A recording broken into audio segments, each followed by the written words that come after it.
Alors dans cette partie 6, bon, on va revenir rapidement sur la console Ruby par rapport au script qu'on peut récupérer, qu'on peut éventuellement réaliser. Bon, bah, c'est surtout l'idée, c'est de les récupérer et de mettre quelques codes du coup dans cette console. Alors, comme je vous disais, donc on a dans extension développeur la console Ruby de base qui est ici et qui va donc nous servir à rentrer certains scripts.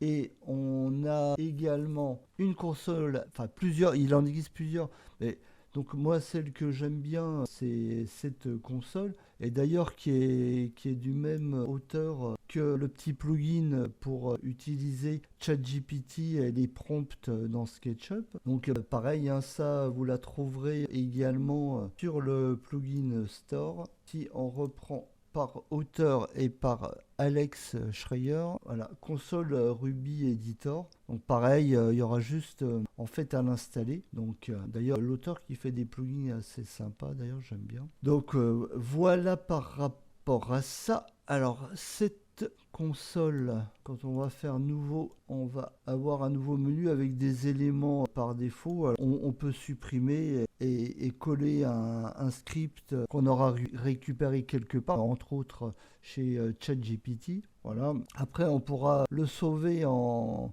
code Ruby et sous forme de plugin. Bon, c'est un peu plus complexe que ça, mais bon, c'est possible. On pourra lancer le code, etc., etc.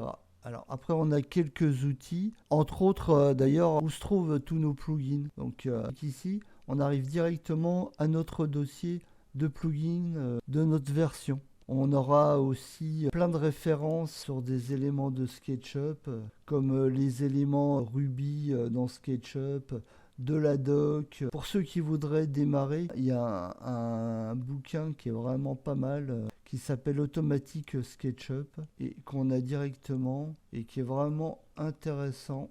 D'ailleurs, il y a des exemples de scripts.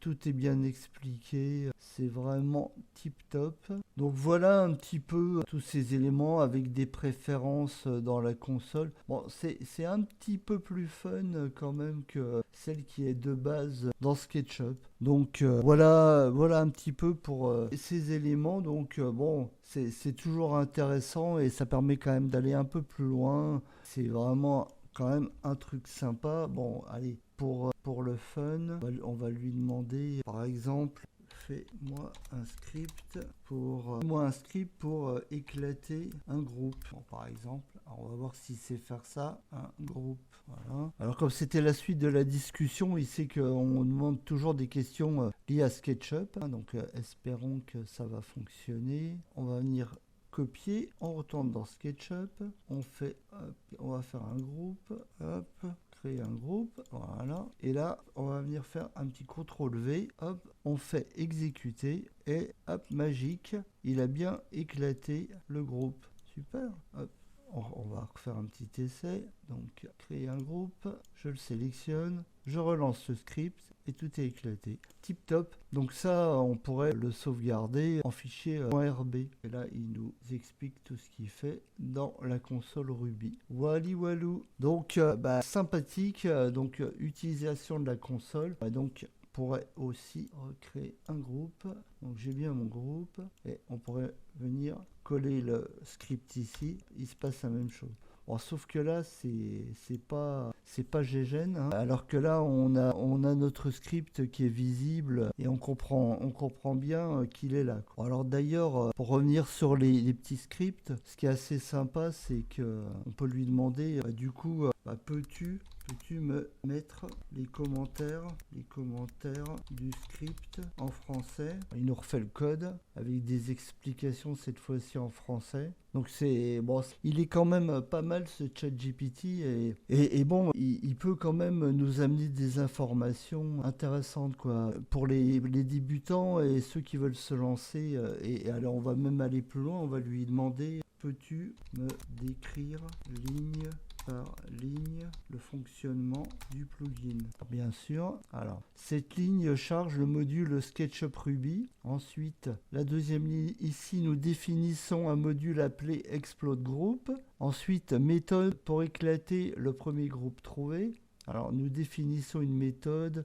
Donc, il explique vraiment ligne par ligne. Donc, en plus d'être un générateur de script, c'est un bon petit professeur, hein. Donc, je pense que ça peut être intéressant quand on veut démarrer un petit peu dans ce domaine et se donner quelques bases, parce que bon, après il fait des erreurs, il remplacera jamais un programmeur, hein, et un spécialiste en Ruby, mais bon, c'est quand même vraiment quelque chose, je trouve, d'assez intéressant. Donc, voilà pour cette partie. On passe au chapitre suivant. Merci de liker, de mettre un pouce et de vous abonner à ma chaîne.